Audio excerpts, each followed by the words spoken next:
자, 안녕들 하세요. 이제 내일부터 연휴인가요? 연휴라도 많이 바쁘시겠네? 네. 자, 16쪽 나와 있는 오늘은 국세입니다. 국세에서 우리가 몇 문제가 출제가 되느냐 그러면 6문제 정도가 출제가 되겠죠? 따라서 오늘만 잘하면 돼요. 자, 16쪽 나와 있는 국세 중에서 자, 종합부동산세 나와 있죠. 자, 해서 종합부동산세. 자, 16쪽. 우리가 종합부동산세는 한 문제 정도, 많이 나올 땐 두 문제가 어떻게 나오냐? 종합부동산세에 관한하고 종합문제 하나 나오고, 또 하나는 나온다 그러면 재산세와 종부세 비교 문제가 나올 수가 있겠죠. 그래서 한 문제가 나오나 두 문제가 나오나 종부세 범위는 적으니까 이건 지겨워 죽겠어요. 해서 하나 간단히 한번 해볼게요. 16쪽에 종합부동산세 과세 대상 나와 있죠? 거기에 보니까 뭐라고 돼 있죠? 전국에 소재하는 주택과 토지가 된다. 그러니까 재산세는 관할구역 안에 있는 것만 합산해야 되지만 종부세는 국세입니다. 국세면 어디에 있는 거? 전국에 있는 걸 합산해야 된다. 내 명의로 돼 있는 걸 다 합산하면 된다는 얘기죠. 그럼 제일 중요한 게 뭐냐? 첫 번째, 과세 대상이 되죠. 과세 대상을 복습해보면 어떤 물건에 대해서 어떤 세금이 부과되느냐, 이건 기본으로 알아두라고 그랬죠. 자, 과거 넘어가서 취득세 과세 대상은 몇 개가 있다고 그랬죠? 15개. 이쪽만 대답 나오네. 눈들이 멀쩡해. 15개. 기본적으로. 다섯인가요? 둘, 다섯, 셋, 다섯 해서 15개가 되는 거죠. 그 중에서 취득세 과세 대상에 올해 신설된 게 뭐가 있다고 그랬죠? 양식업권. 이 정도는 알아두고, 등록면허세는 과세 대상 필요 없습니다. 재산세 과세 대상은 크게 몇 개가 있다? 5개. 뭐가 있죠? 토지, 건축물, 주택, 선박, 항공기. 요건 알아둬야 되죠. 그 다음 종부세 과세 대상은 재산세 과세 대상 중에서 딱 두 가지만 내죠. 두 가지가 뭐가 있느냐 그러면 토지와 주택이 있더라. 이건 확실하게 알아야 돼요. 종부세 과세 대상은 딱 두 개뿐이 없어. 토지와 주택뿐이 없는데 토지 중에서는 분리과세 토지는 종부세 대상이 된다 안 된다? 안 된다. 그러니까 이 분리과세는 종부세가 안 된다. 그럼 분리과세는 어떤 게 있느냐? 제일 대표적인 게 농지, 그 다음에 무슨 보호구역 안에 있는 임야, 이런 것들은 다 분리과세가 되는 거죠. 그러면 그 다음에 별도 합산 토지, 사업용 토지 반드시 종부세 낸다고 그랬죠. 그럼 사업용 토지가 뭐가 있어요? 영업용 건축물의 부속토지. 영업용 건축물은 상가 건물이죠. 상가 건물 들락날락하는 우리가 부속토지는 사업을 하기 위해서 갖고 있는 거니까. 그 다음에 공장용 건축물의 부속토지. 그럼 이 토지는 왜 갖고 있는 거냐? 제조업하기 위해서. 사업용은 항상 두 개가 포인트입니다. 뭐예요? 영업용 건축물의 부속토지와 공장용 건축물의 부속토지. 이거 말고는 운수업의 차고용 토지라든가 여러 가지가 있었죠. 그 다음에 종합합산 토지. 종합합산 토지다 그러면 뭐가 되죠? 비사업용이 되는 거죠. 나대지, 잡종지, 무허가 건축물의 부속토지, 2%에 미달하는 부속토지. 이런 것들이 있다고 그랬죠?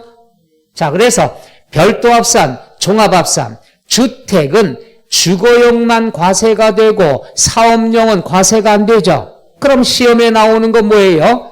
사업용에 해당하는 건 종부세 안 낸다. 어떤 것들이 있다고 그랬죠? 별장, 제일 많이 나오죠.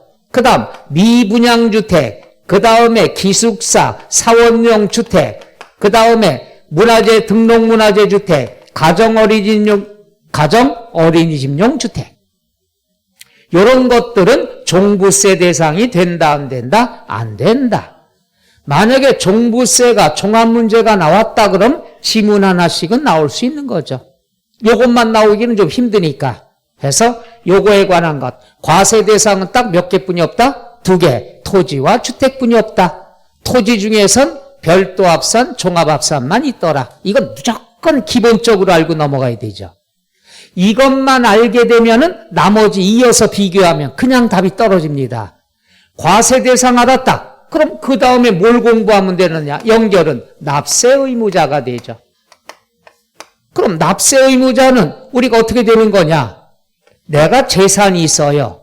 재산이 있으면 일정한 기준금액까지는 재산세만 내. 그럼 기준금액을 초과하면 뭘 내죠? 종부세. 그럼 시험에 나오는 게 뭐예요? 기준금액이야. 기준금액이 얼마냐?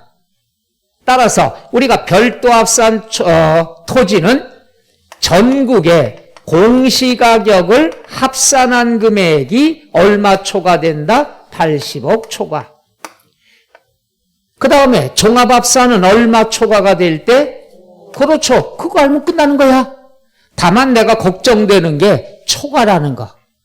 오늘도 강조합니다. 초과다 그러면 이 금액까지는 재산세만 내는 거예요. 5억인 경우, 80억인 경우는 뭐만 내야 된다? 재산세만 낸다. 나 제일 걱정되는 게 이 초과에 대한 것, 여러분 걱정된다는 것. 그 다음에 주택은 강조했어요. 2주택 이상을 합해서 뭐라고 얘기한다? 주택이라 얘기한다고 그랬죠. 2주택, 3주택, 100주택. 요번에 임대사업자 등록에 나왔죠? 한 사람이 최대 임대주택을 몇 채를 보유했다? 761채인가 갖고 있다고 그러죠. 한 사람이 임대사업자. 부러우면 어떻게 된다? 지는 거죠. 그러니까 임대주택이 761채 정도. 그래도 소유하는 주택보다는 낮아요. 소유하는 건 옛날에 한 사람이 아파트를 갖다가 100채까지 갖고 있던 사람도 있었죠. 참, 그죠? 우리한테는 뭐 하나 둘 시작부터 분위기가 이상해지네, 그죠? 여러분이 이거 2주 만에 공부하는 건가요? 언제 배웠는지도 모르죠. 항상 리셋 때 갖고 시작하는 거니까. 자, 그래서 2주택 이상은 2주택, 3주택 숫자를 붙이기가 힘드니까 다주택자. 요거는 공시가격 합산한 게 얼마 초과? 6억 초과. 그 다음에 우리가 너무나 강조했죠. 1세대 1주택자. 1세대 1주택 단독명이다 그랬으면은 얼마 초과가 된다? 9억 초과가 돼야 된다. 그럼 단독명의와 공동명의 차이점 한번 볼게요. 갑이라는 사람이 집이 6억짜리 갖고 있고 5억짜리 갖고 있다. 그러면 1세대 2주택 여기에 들어가는 거죠. 그럼 합산하니까 갑이라는 사람이 얼마짜리? 11억. 이 중에서 2주택 이상은 6억까지는 뭘 내야 된다? 재산세. 초과되는 5억에 대해서 뭘 내야 되죠? 종부세. 이거는 다주택자.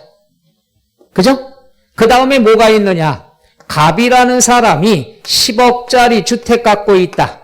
단독명의다. 이랬을 경우에는 10억 중에서 9억까지는 뭘 내야 된다? 재산세. 초과되는 1억에 대해서 뭘 내라? 종부세. 단독명의 개념 이해가요?